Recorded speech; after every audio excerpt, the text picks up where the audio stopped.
অবশেষে বানিয়ে ফেললাম আমার পছন্দের সেই মুখটা। আর এই মুখটা আমি কিভাবে বানিয়েছি আজকে সেটাই শেয়ার করব।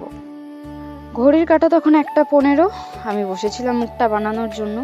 আর মুখটা বানানোর জন্য আমি রাতের সময়টাকে বেছে নিয়েছিলাম, কারণ এই সময় আমার ডিস্টার্ব করার মতন কেউ থাকে না।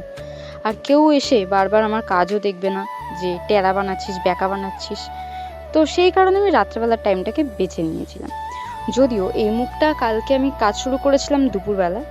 তো সেই সময় অনেকবার মুখটাকে ভেঙেছি তৈরি করেছি, কোনোভাবেই আমি কিন্তু বেসটাকে কমপ্লিট করে তারপর চোখের রেখা ফেখাগুলো কাটতে পারিনি, নাকটাও তৈরি করতে পারিনি। তো বিরক্ত হয়ে আমি মুখটাকে ভেঙে মাটিটাকে রেখে দিয়েছিলাম।